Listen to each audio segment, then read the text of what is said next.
But Cameron, about this nuclear issue, right? The opposition says it wants the ban on nuclear power scrapped, and to get over Labor's scare campaign, you know, like, "Way, would you want a nuclear power station in your backyard?" No, I don't want a supermarket either, so what? It's planning to offer incentives to regions that do accept a nuclear power station where an old coal-fired power one was or still is. Incentives like discounted power for local industries. Do you think with incentives like that, the Liberals could win this argument against Labor?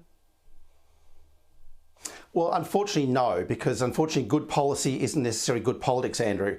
And I don't think anyone wants to live next to a coal-fired baseload power station or a hospital or a waste facility either. So there's plenty of places you can put nuclear power in Australia. The danger is the fear campaign that Labor will run.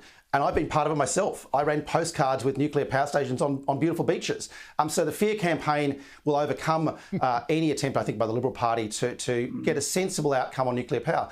And to the point before from Michael, I mean, France has 56 reactors, America has 93.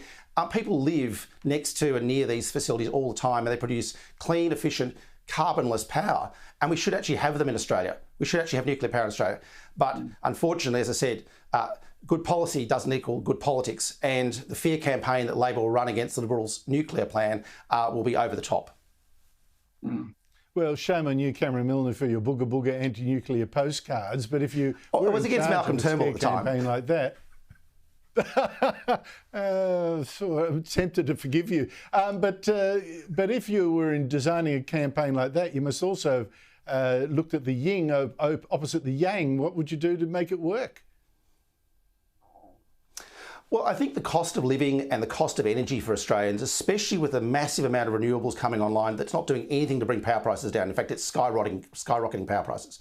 So if you compared apple with apples, so take away all the subsidies, all the taxpayer money, all the gold that we give to the renewable sector, and compare and let the market decide between nuclear power and renewable power without subsidies, then I think Australians would see just how cost efficient nuclear power would be. And indeed, you get to net zero as well. So not only do you decarbonise, but you also have cheap, reliable power, like so many nations across the world do, safely every single day. You see, Michael, what frustrates me, here's Cameron talking positively about at least letting nuclear power be an option. It's interesting that Graham Richardson, the former, underline former, which makes all the difference, Federal Labor Environment Minister, actually attacked Albanese's flat no to go nuclear. Here he is today. You're not going to stop nuclear power by sticking your head in the sand and saying, I don't like it.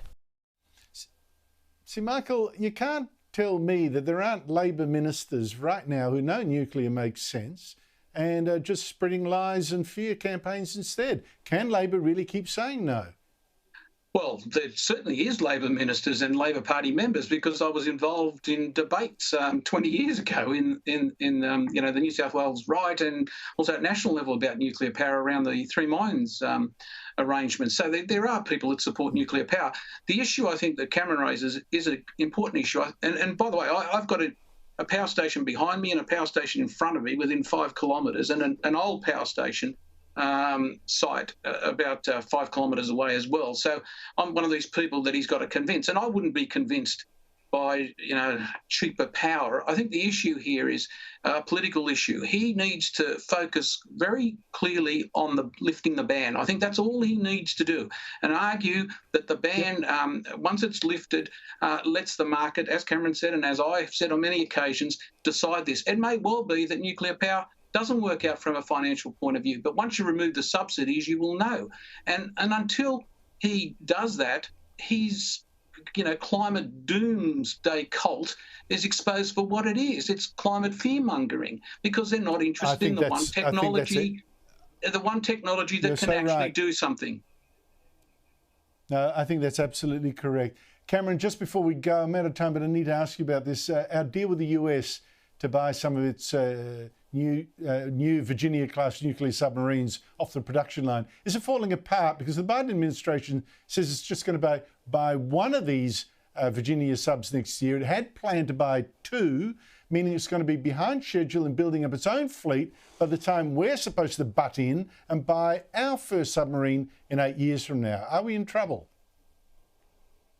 Look, I think we are, and I think we're in trouble because so many of Albanese's ministers are weak on China. I mean, Richard Marles will be running study tours in Shanghai by the time we have our first nuclear submarine from the US. He doesn't really care about AUKUS. He mouths the words but doesn't deliver. That's what I'm really worried about. We need this deal. Australia needs this deal for our defence against China, but I'm worried that Albanese ministers aren't as convinced as the rest of Australia is. But if we're trying to go soften the China threat, why would we need the submarines in the first place? That's the problem. Michael Costa, Cameron Milner. Unless you want to kowtow to Beijing. Appreciate that. No, that's true. Thanks, Andrew.